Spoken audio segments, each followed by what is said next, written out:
exciting and new. Come aboard,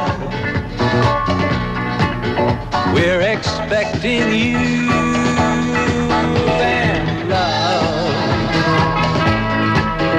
life's sweetest reward. Let it flow, it floats back to you.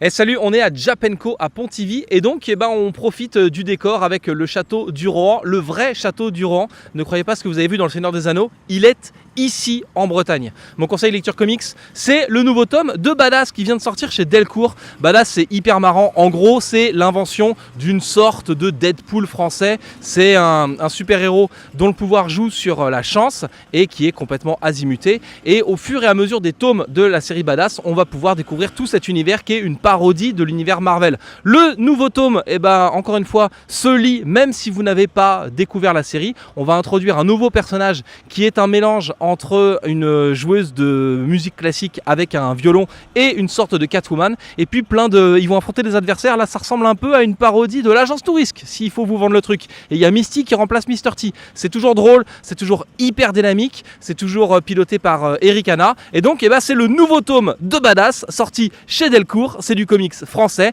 et vous pouvez le lire même si vous n'avez pas encore lu d'autres tomes de cette saga. Du coup, pour la première fois, on va accueillir Alexis en chronique vidéo. Tout de suite. Bonjour tout le monde, mon conseil lecture comics aujourd'hui c'est Giant Days sorti chez Akileos. Giant Days c'est trois jeunes filles qui viennent d'entrer à l'université et on va les suivre dans leurs aventures très légères. Donc c'est quelque chose qui est très léger, qui se lit comme ça, qui est très feel good. Donc voilà, on s'identifie rapidement au personnage. On est actuellement au 4e tome qui est sorti très récemment. Giant Days sorti chez Akileos. N'hésitez pas.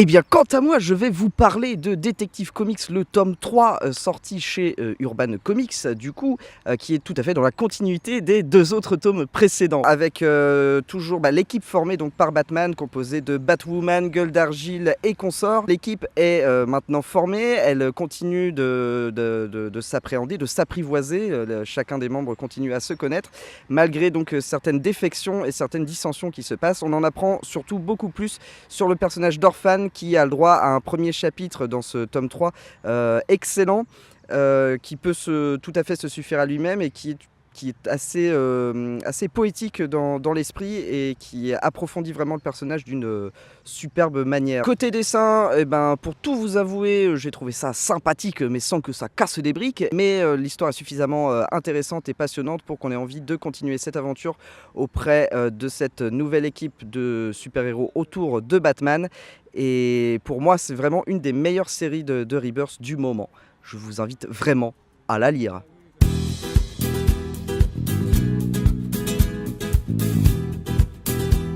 Et donc on continue dans la lancée des 2 premiers tomes avec une super histoire qui n'est pas ça. Rappelez le petit... Non mais ça on aurait dû tellement le garder, je trouvais ça tellement Je ferais peut-être un bêtisier. Ça s'appelle mode défi. C'est le mode défi. Du coup, pour la première fois, on va accueillir Alexis en chronique vidéo. Tout de suite, dans le comics. C'est là.